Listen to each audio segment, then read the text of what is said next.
So, with the final part of Rigsthula, there's some interesting points. I think the first part is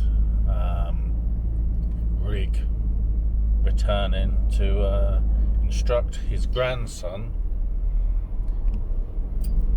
in a way to use the runes. I think that's interesting in itself. Obviously, the runes are an important part of Asatru Norse paganism,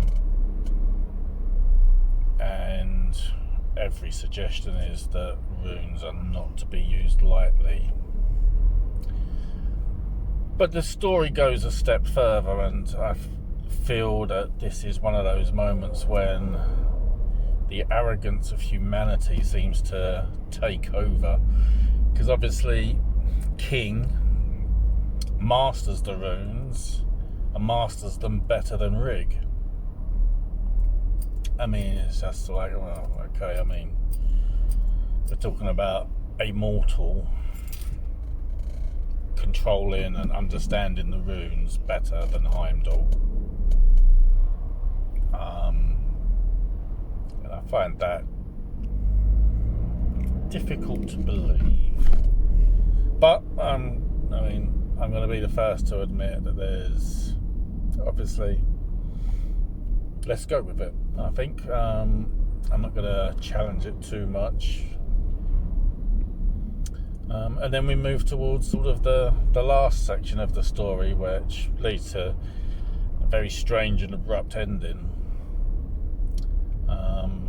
And it's interesting that rather than being referred to as a raven, it's a crow, and a crow that sort of almost feels like it's interfering to cause mischief. Now that mischief, I mean, mischief is synonymous with someone, a different god, isn't it? But it's very strange. It's like, okay, why are you talking to birds when you can be off conquering those wealthy lands over there? Off you go. And then, obviously, abruptly and bizarrely, the story ends there. We don't get the narrative of what happens. I mean, are we left to assume that King is successful and conquers these two prosperous realms? Or do they not succeed, and the arrogance of humanity has its undoing?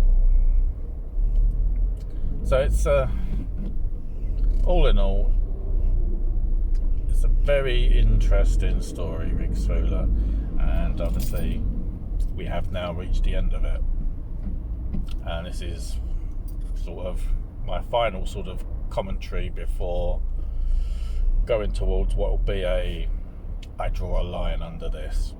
Before I do draw a line under it, I am going to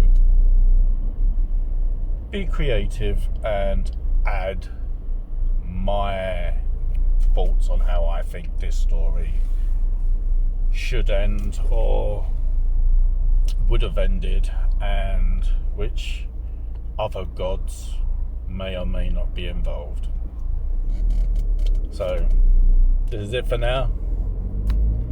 Thank you for listening, watching, being outraged, or, I mean, for me, for the most part,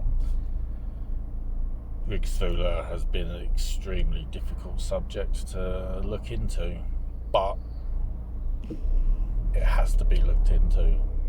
It's not something any of us should shy away from. So thank you. Goodbye.